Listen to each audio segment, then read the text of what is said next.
Hello பிரேசலா கர்த்தராகிய இயேசு கிறிஸ்து நாமத்தில் உங்கள் ஒவ்வொருவரையும் இந்த இயேசு கிறிஸ்துவினுடைய இந்த பைபிள் மெடிடேஷனுக்கு உங்களை வாழ்க்கை வரவேற்கிறேன். நீங்கள் எல்லாம் சந்தோஷமா இருப்பீங்கன்னு சொல்லிட்டு கருத்து விசுவாசிக்கிறேன். ஓகே, இப்போ இன்னைக்கு நம்ம எந்த அதிகாரம் தியானிக்க போகிறோம் அப்படின்னா, லேவியராகமத்தில் 10வது அதிகாரத்துல இருந்து 14ஆம் அதிகாரம் வரைக்கும் நம்ம இன்னைக்கு பார்க்க போகிறோம். 10வது அதிகாரத்தில் என்ன கண்டென்ட் இருக்கும் அப்படின்னு பார்த்தீங்கன்னா,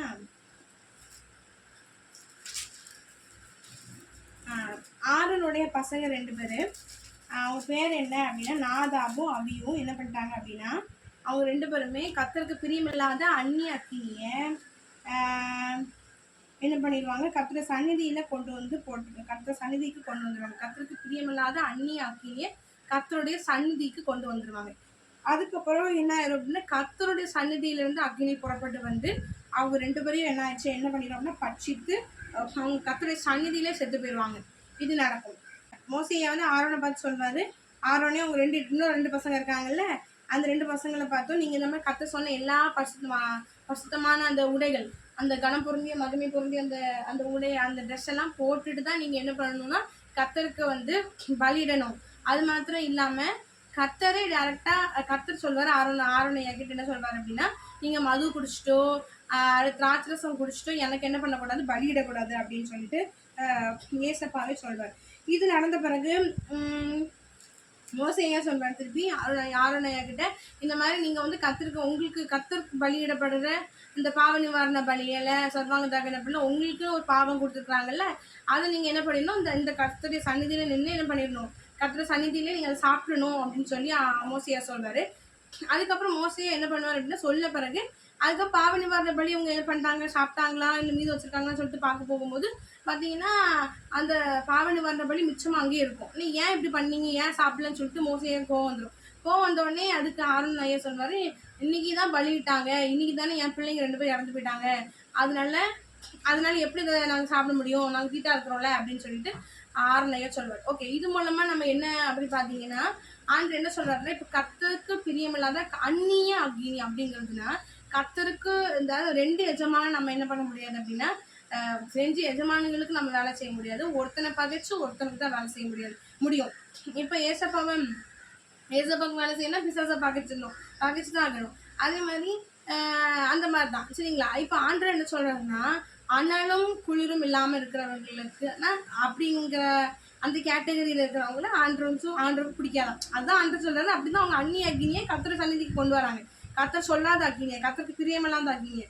அதே போல் நாமளும் கூட கர்த்தருக்கு பிரியமில்லாத காரியத்தை பார்த்துட்டு அதையோட அதை கொஞ்சம் கூட குற்றோணர்ச்சி இல்லாமல் மன்னிப்பு கேட்காம அப்படியே நம்ம கர்த்தருடைய சந்நிதிக்குள்ள நுழையிறது ஆண்டவருக்கு பிரியமே கிடையாது. அதாவது இப்போ நம்ம ரொம்ப கிரேஸில் வாழ்கிறோம், ஆமாம் இல்லைன்னு சொல்லலை. அதே பட்சத்தில் நம்ம அதுக்காக நம்ம செஞ்ச தவறுகளை கூட நம்ம பாவப்பட்டு நிறைய வரைக்கும் தான் ஆண்டவர் கிருபையோடு இருப்பார். எப்போ அது நிறைஞ்சிடுச்சோ அப்போவே என்ன பண்ணிடுவார், அந்த கிருபைகள் நம்ம கேட்டால் கூட அந்த கிருபைகள் நமக்கு கிடைக்காது. ஸோ ஆனால் நம்ம என்ன பண்ணக்கூடாது, நான் ஏற்கனவே சொன்ன மாதிரி நம்ம நமக்கு கிடைச்சிருக்கு இந்த கிருபையான இந்த வாழ்க்கை, இந்த ஸ்லாக்கியத்துக்காக நம்ம அதை அப்யூஸ் பண்ணாதபடிக்கு நம்ம என்ன பண்ணிக்கணும், அது யூஸ் தான் பண்ணிக்கணும். ஒரு மேலே மீற முடியாத பாவங்களை செஞ்சுட்டோம் அப்படின்ற பட்சத்தில் கூட ஆண்டவர் என்ன ஆசைப்படுவார் அப்படின்னா, எப்படின்னா பாவத்தை மறைக்கிறவன் வாழ்வடைய மாட்டான், அவைகளை அறிக்கை செய்து விட்டுவிடா முடியவில்லை, எனக்கு முடியலை அப்படின்னு. ஆனால் அறிக்கை செய்து உங்கள் மனம் கஷ்டந்து அழணும். 2வது விஷயம், அதை திருப்பி பண்ணக்கூடாது அப்படிங்கிறதுக்காக நீங்கள் முயற்சி எடுக்கணும். உங்களோட ஃபுல் ஸ்டெப்பை நீங்கள் எடுத்து அதையும் மீறியும் பண்ணும்போது ஆண்டு நிச்சயம் உங்களுக்கு உதவி செய்வார். ஆனால் ஆண்டு என்ன சொல்கிறாரு, உங்கள் ஸ்டெப்லேருந்து நீங்கள் அதை மீறதுக்காக நீங்கள் என்ன பண்ணணும் அப்படின்னா ஃபஸ்ட்டு ஒரு ஸ்டெப் எடுத்து வைக்கணும்னு விரும்புவார். இது மாதிரி வெறுமனே பாவங்கள் மாத்திரம் இல்லை, இப்போ அந்நிய அக்னி அப்படின்னு பார்த்தீங்கன்னா நிறைய விஷயங்கள் சொல்லலாம். நம்ம ஸ்டெப் எடுக்கணும். நம்ம எல்லாருமே மீள முடியாத பாவங்களாக இருக்கலாம், ஜென்மஸ் பாவங்களாக இருக்கலாம், எதுனாலுமே ஆண்டு ரொம்ப பரிசுத்தத்தை பார்த்துக்கோங்க. அவர் கிட்ட போக போக போக போக நம்ம ஷர்ட்டில் இருக்கிற கருப்பு கலரோ மஞ்சள் கலர் சாஃப்ட் டாட்டு, அதுக்கப்புறம் சாம்பார் ஆனது, இதெல்லாம் வெளிச்சத்துக்கிட்ட போக போக போக போக தான் என்ன ஆகும் அப்படின்னா அந்த சின்ன சின்ன தவறுகள் கூட நமக்கு ஆண்டவருக்கு பரிசுத்த ஆவியானவர் கண்டித்து உணர்த்துவார். அதே போல் அதனால அவர் ரேஞ்சில் அவர் எவ்வளோ பரிசுத்தராக இருக்கிறாரோ அதே பரிசுத்தத்தை நான் பரிசுத்தராக இருக்கிறப்ப நீங்களும் பரிசுத்தராக இருங்கள் அப்படிதான் ஆண்டு சொல்கிறேன். அந்த லெவலுக்கு ஆண்டவர் எதிர்பார்ப்பா. அப்போ நாம் என்ன பண்ணணும்னா ஆண்டவர்கிட்ட ஹெல்ப் கேட்கணும். நம்ம யாருமே அவ்வளோக்குள்ள பர்ஃபெக்ட் கிடையாது தான். நம்ம எல்லாருமே ஆண்டவர்கிட்ட என்ன பண்ணணும்னா ஏசப்பா எங்களுக்கு செய்யுங்க, நீங்கள் கிருபை பாராட்டுங்கன்னு சொல்லி நிச்சயம் நம்ம கேட்கணும். அதனால ஆண்டவர் வந்து என்ன சொல்ற, இந்த அனலும் குளிரும் இல்லாம அது தப்பு எனக்கு தெரியும், தெரிஞ்சு நம்ம பண்றது வந்து ஆண்டவருக்கு பிடிக்காது. அது ஒரு லெவலுக்கு தான் பார்ப்பாரு. அதுக்கு மேல என்ன ஆவாரு அப்படின்னா கோவப்படுவார். ஆனா அவரை நம்ம கோவப்பட்டு நம்ம பார்க்க வேண்டாம். நம்ம அவரை பிரியப்படுத்துவோம். நமக்கு முடியாத பட்சத்துல தேவன்கிட்ட கட்டாயம் உதவி கேளுங்க, நிச்சயம் உங்களுக்கு உதவி பண்ணுவார். அந்நியா அக்னியே நம்ம கர்த்தர் சந்நிதிக்குள்ள என்ன பண்ணக்கூடாது, கொண்டு வரக்கூடாது. ரெண்டு எஜமான்களையும் நம்ம சேவிக்க கூடாது. ஏசப்பா நீங்க தான் என்னோட எஜமான், நான் உங்களை தான் சேவிக்கணும்னு விரும்புறேன்னு சொல்லி நீங்க சொல்லுங்க, நம்ம சொல்லணும். ஓகேவா? அதுக்கடுத்து பார்த்தீங்கன்னா இந்த அதிகாரத்துல இது. அதுக்கடுத்த அதிகாரத்துல 11வது அதிகாரத்துல என்ன போடப்பட்டிருக்கு அப்படின்னா, இதுல வந்து இஸ்ரவேல் புத்திரரோட என்ன சொல்றாரு அப்படின்னா, எதை சாப்பிடணும் எதை சாப்பிடக்கூடாது இந்த விஷயங்களை குறித்து அன்று பேசுறாரு. அதாவது இப்போ பார்த்தீங்கன்னா அது என்ன சொல்றாருன்னா, விரிக்குழம்பு உள்ளதும் அதுக்கப்புறம் வந்து அசை போடுகிறதும் அந்த குழம்புகள் இரண்டாக இருக்கிற அந்த மாதிரி விலங்குகளை தான் நீங்க என்ன பண்ணணும், சாப்பிடணும் அப்படின்னு சொல்லி அன்று சொல்றாரு. அதே போல தண்ணீர்ல கடல்ல ஆறுல இருக்கிறதுல என்னன்னா செதிலும் சிறகு உள்ளதான் சாப்பிடணுமா. அப்புறம் 4 கால் உள்ள பறவைகள், அதுக்கப்புறம் 4 கால் உள்ள ஊரும் பிராணிகள் இதெல்லாம் கூட சாப்பிடக்கூடாது அப்படின்னு சொல்லிட்டு இந்த ஒழுங்குமுறைகளை கற்றுக் கொடுக்காரு. இதுல இந்த அதிகாரத்து மூலமா நம்ம என்ன தெரிஞ்சுக்கிறோம் அப்படின்னா, இன்னுமே நம்ம இதை ஃபாலோ பண்ணதான் செய்றோம். தேவன் வந்து சொல்லாதவைகளை இப்போ நம்ம ஆடு சாப்பிடுவோம், இல்லை கோழி சாப்பிடுவோம். மற்றபடி கர்த்தருக்கு பிரியமில்லாத இதில் சொல்லப்பட்ட கழுகையோ அல்லது மற்ற காரியம் பன்றியோ நம்ம என்ன நாயையோ நம்ம சாப்பிட்றது இல்லை, சரிங்களா? அப்போ அதனால அப்போ இது நம்ம இன்னும் ஃபாலோ பண்ணுறோம். இந்த எப்படி அப்படின்னா இது எப்படி பார்க்கணும் அப்படின்னா, இப்போ வந்து ஒரு எக்ஸாம்பிளுக்கு நான் ஒருத்தங்க சொல்கிறேன். இப்போ அவங்க டாக்டர், அவங்க வந்து அந்த பேரண்ட் வந்து டாக்டர் அப்படின்னா பிள்ளையும் டாக்டர் ஆகணும்னு சில பேர் ஆசைப்படுவாங்க. அதாவது எப்பவுமே டீசெண்டா நீட்டா இருக்குன்னு நினைக்கிறாங்க. அப்ப அவங்க பிள்ளைங்களையுமே என்ன பண்ணுவாங்க அப்படின்னா அந்த மாதிரி ட்ரெஸ்ஸிங் சென்ஸோட நல்லா வளர்ப்பாங்க. அப்ப இதே போலதான் ஏசப்பா, நான் பரிசுத்தரா இருக்கிறதுனால நீங்களும் பரிசுத்தரா இருக்கணும். என் பிள்ளைங்க அதாவது ஏசப்பா சொல்றாரு, நான் ஏசப்பா பரிசுத்தரா இருக்கிறதுனால நாம எல்லாருமே பரிசுத்தரா அவர் எப்படி இருக்கிறோம் அந்த மாதிரி இருக்கணும் அப்படின்னு சொல்லிட்டு தேவன் விரும்புறாரு. அதனாலதான் சில சர்டன் பிரின்சிபல், சில ரூல்ஸ் அண்ட் ரெகுலேஷன்ஸ் நமக்கு வந்து கொடுக்குறாரு. இப்போ இந்த டெக்னாலஜி வேர்ல்ட்லையும் கூட ஆண்டவர் இப்போ கூட நம்மளை தீட்டுப்படுத்தி இது மூலமா நீ உங்களை தீட்டுப்படுத்திக்காதீங்க அப்படின்னு சொல்லி சொல்றாருல, அதே போல இந்த காலகட்டத்துக்கு நம்ம இது மூலமா நம்ம தீட்டுப்படுத்தக்கூடாது அப்படின்னு சொல்லிட்டு ஆண்டவர் இந்த காலகட்டத்துக்கு நம்மளோட பேசி நம்மளுக்கு ஆலோசனை கொடுப்பார். அப்ப நம்ம இதை பார்த்துட்டு இதுதான் நமக்கு அப்பவே முடிஞ்சு போச்சு, ஆண்டவர் எல்லாத்தையும் அழிச்சிட்டாரு அப்படின்னு சொல்லாம இப்போ நாங்க என்ன செய்யணும், இப்போ நாங்க எப்படி எங்களை பரிசுத்தப்படுத்திக்கலாம், இப்போ நாங்க எதெல்லாம் நாங்க செய்யாம இருக்குன்னா எங்களை தீட்டுப்படுத்திக்காம எங்களை பாதுகாக்க முடியும்னு சொல்லிட்டு நம்ம தேவன்கிட்ட ஆலோசனை கேட்கிறோம்.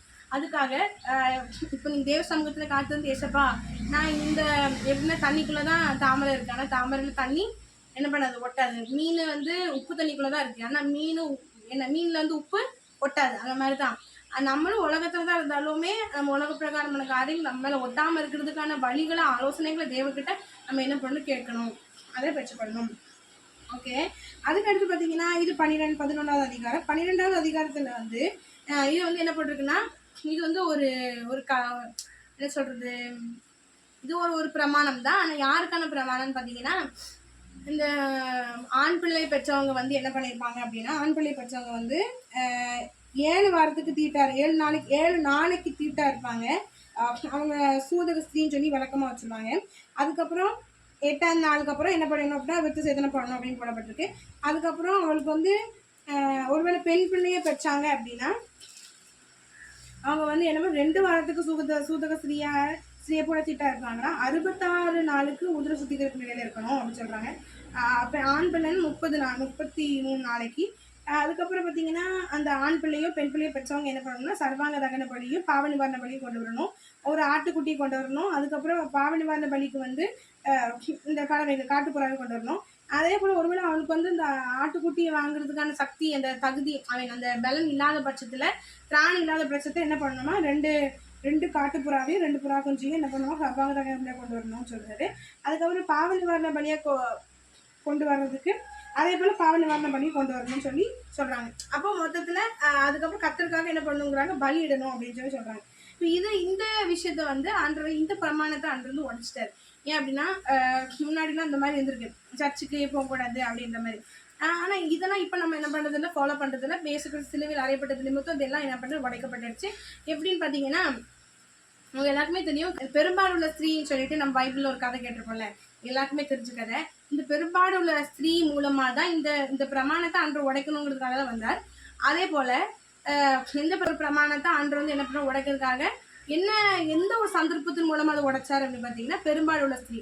அதாவது அவர் வந்து இன்னும் அந்த இந்த இந்த இதை வந்து உடைக்கல, அப்படித்தானே, இந்த கலாச்சாரத்தை உடைக்கல.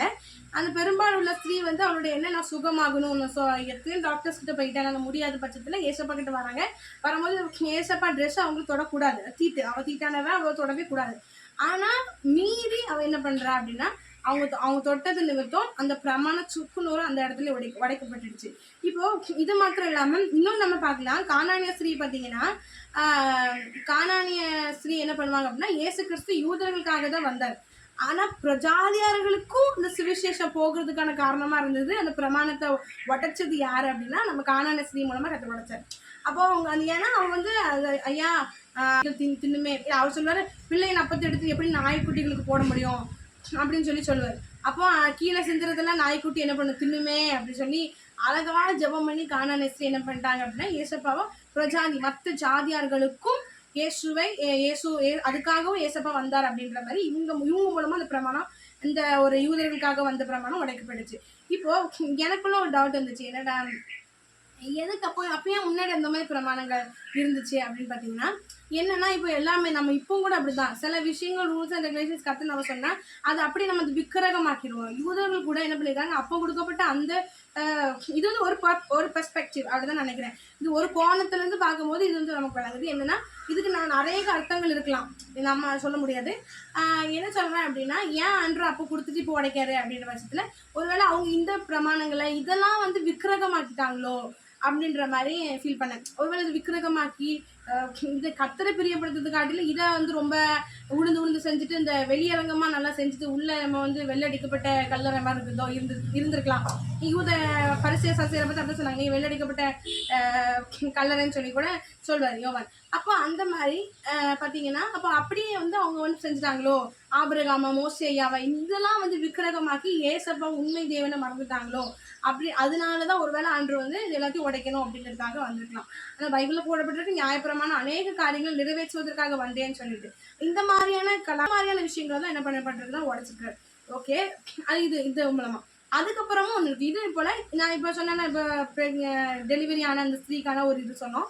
இதே போல குஷ்டரோகிகளுக்கான ஒரு பிரமாணம் என்னதுன்னா இப்போ வந்து அவன் யாருக்கும் வந்து இந்த சொரியோ ஏதோ வந்துட்டுனா அவன் வந்து ஆசானிங்கிட்ட போய் காட்டணுமா. ஒருவேளை அது ரொம்ப பள்ளமாக இருந்துச்சுன்னா அவன் வந்து ஒருவேளை அது குஷ்டரோகம் சொல்லி என்ன சொல்லிடணுமா. ஒருவேளை இல்லை அந்த வெள்ளை முடியலாம் அப்படி ஃபுல்லாக அப்படி ஆகாத பட்சத்தில் அது என்ன பண்ணணும் அப்படின்னா 7 நாள் அவன் ஒரு ரூமில் அடைச்சி வைக்கணும். திருப்பி 7 நாள் முடிஞ்ச பிறகு திருப்பி அவனை திறந்து பார்க்கணும். திருப்பியும் அது நல்லா ஆறி வரும்போது திருப்பி என்ன பண்ணணும், திருப்பியும் 7 நாள் அடைச்சி வச்சு அதுக்கப்புறம் சரியாயிட்டான் அப்படின்ற மாதிரி, அவன் தீட்டு கிடையாது அப்படின்ற மாதிரி சொல்கிற மாதிரி இப்படியாக ஆண்டு நிறைய பிரமாணங்கள் சொல்கிறாரு. அதுக்கடுத்த அதிகாரத்தில் இது நான் எதை பற்றி பேசியிருக்கேன் 14 சொல்கிறேன், 13, 14 ரெண்டுலையுமே சொல்கிறேன். 14வது பொறுத்தளவுலையும் என்ன சொல்கிறாங்க, இப்படி குஷ்டரோகி அந்த பிறகு குஷ்டரோகம் இதான பிறகு அதுக்கப்புறம் அவன் சுத்தமான பிறகு எப்படி ஆண்டுக்கு பலியிடணும், பாவனி மரண பலி கொண்டு வரணும். இதே போல் வீட்டில் கூட என்ன பண்ண குஷ்ட தோஷம் அப்படின்னு சொல்கிறாங்க. அப்படி ஆயிட்டு இந்த செவரில் அது மாதிரி ஆயிட்டு அப்படின்னா அந்த குஷ்ட தோசை இருந்துச்சு அப்படின்னா அது என்ன பண்ணுமா, அது கல்லை உடைச்சி அந்த மண்ணை உடைச்சி பாளையத்துக்கு புறம்ப கொண்டு போய் போட்டணும். ஒருவேளை அது வந்து பார்த்தீங்கன்னா ஒருவேளை அந்த ஒரு வாரத்துக்கு பூட்டி வச்சிருவோமா, அதுக்கப்புறம் அந்த ஒரு வாரத்துக்கு அரைச்சி பார்த்து திருப்பியும் அந்த மாதிரி இருந்துச்சுன்னா மொத்த பில்டிங்குமே இடிச்சு போட்டுட்டு திருப்பி புதுசாக கட்டணும் அப்படின்ற மாதிரியும். ட்ரெஸ்ஸில் கூட அந்த மாதிரி இருக்குது. ட்ரெஸ்ஸில் அந்த மாதிரி குஷ்டரோகம் இருந்துச்சுன்னா அந்த ட்ரெஸ்ஸை என்ன பண்ணுமா துவைத்து கழுவி எடுத்து திருப்பி 7 நாளைக்கு அடைச்சி வச்சு திருப்பி பார்க்கணும் அப்படின்ற மாதிரி சொல்கிறாங்க. இந்த பலியிடுறாங்கல்ல, இந்த குஷ்டரோகி ஆன பிறகு அதுக்கப்புறம் அந்த குஷ்டரோகி நீங்கின பிறகு வந்து பலியிடும் போது என்ன பண்ணணும், அந்த எண்ணெய் எடுத்து அந்த அவனுடைய வலது காலோட மடல்ல, அப்புறம் வலது பெருவிரல்ல, காலோட பெருவிரல், அதுக்கப்புறம் இந்த மாதிரியான கைகள்ல இதெல்லாம் என்ன பண்றாங்க தேய்க்கிறாங்க. இந்த மாதிரி பிரமாணங்களும் அன்று கொடுத்துருக்காரு. இந்த பிரமாணத்தையும் கூட அன்று என்ன பண்றாருன்னா யார் மூலமா உடைக்கிறாரு பார்த்தீங்கன்னா நமக்கு தெரியும், குஷ்டரோகி. மத்தேயு 8ஆம் அதிகாரத்துல இருக்கு. ஆண்டு என்ன பண்ணிடுறாரு, இப்படிப்பட்ட பாளையத்துக்கு புறம்பாக்கப்பட்ட ஊருக்கு புறம்பாக்கப்பட்ட நார்வாச்சி அப்படின்னு சொல்லி ஒதுக்கப்பட்ட இப்படிப்பட்ட குஷ்டரோகிகளை ஆண்டு என்ன பண்ணார் அப்படின்னா, உங்க எல்லாருக்குமே தெரிஞ்ச ஒரு விஷயம், உமக்கு சுத்தமானால் என்னை சுத்தமாக்கும் ஆகும் என்றான். இயேசு தமது கையை நீட்டி அவனை தொட்டு எனக்கு சுத்தமுண்டு நீ சுத்தமாகு என்றார். உடனே குஷ்டரோகம் நீங்கி அவன் சுத்தமானான். இது வந்து பார்த்தீங்கன்னா இது இந்த ஆண்டு வந்து தொட்டு, அதாவது அந்த காலத்துல என்ன பண்ண, குஷ்டரோகிகளை பாயத்துக்கு புறம்பாக்குனாங்க. அவங்க வந்து சீன்னு சொல்லி அது ஒதுக்கப்பட்டவர்களா இந்த ஜனத்தையுமே ஆண்டு இந்த குஷ்டரோகி மூலமா இந்த பிரமாணத்தை என்ன பண்ணாரு அப்படின்னா உடைச்சிட்டாரு. அப்போ நம்ம இன்னைக்கு அந்த காலத்துல இருந்தோம்னா ரொம்ப கஷ்டம் தான் உண்மையாவே. கண்ணுக்கு கண் பல்லுக்கு பல் அந்த ஒரு காலம். இன்னைக்கு நம்ம ரொம்ப கிரேஸ்ஃபுல்லா நம்ம வாழ்றோம், நம்ம ரொம்ப ஜாலியா இருக்கிறோம். அதனால இந்த ஜாலி, இந்த கிருபை, இந்த ஒரு தயவு தேவன்கிட்ட இருந்து கிடைச்சிருக்கு. இந்த தயவை நம்ம என்ன பண்ணிக்க கூடாது, வேஸ்ட் பண்ணிக்க கூடாது. அதை நீங்க யூஸ் பண்ணிக்கோங்க, எப்பவுமே அப்யூஸ் பண்ணக்கூடாது. நம்ம அதை இந்த இத்தனை பிரமாணங்களையும் அன்று ஒவ்வொரு சிச்சுவேஷன், ஒவ்வொரு பர்டிகுலர் என்ன சொல்றது, ஒரு சினாரியோ மூலமா கத்தின பண்ணியிருக்காரு அப்படின்னா அது உடைச்சிருக்காரு. அப்போ இன்னைக்கு நம்ம இவ்வளோ சுதந்திரமா விடுதலையா மகாபுரத்துக்குள்ள போய் ஆரம்பிக்கிறோம். இன்னைக்கு அந்த யாருனாலும் நம்ம சர்ச்சுக்குள்ள வரலாம், குடிச்சவங்களோ சரி, அல்லது குழந்தை பிறந்தவங்களோ சரி, மென்சல் சைக்கிள் உள்ளவங்களோ சரி, எல்லாருமே நம்ம ஈஸியாக நீங்கள் சர்ச்சைக்கு போக முடியுது. மகாபாரதத்துக்குள்ளே போகிறோம், அந்த பலிபிடுத்துக்கிட்ட போகிறோம், எல்லா பக்கம் போகிறோம். அப்போ எவ்வளோக்குள்ள நமக்கு ஒரு கிருபை கிடச்சிருக்கு. அந்த கிருபையை நம்ம பயன்படுத்தி கொள்வோம். இன்னையோட இந்த அதிகாரத்தோட நமக்கு வந்து இந்த மண்டபம்னா தியானிச்சு முடிச்சிட்டோம். அது வச்சு உங்களை ஆஸ்வதிப்பாராங்க. அடுத்த வாரம் சந்திக்கும் வரை உங்களிடமிருந்து விடைபெறுகிறேன். பாய்.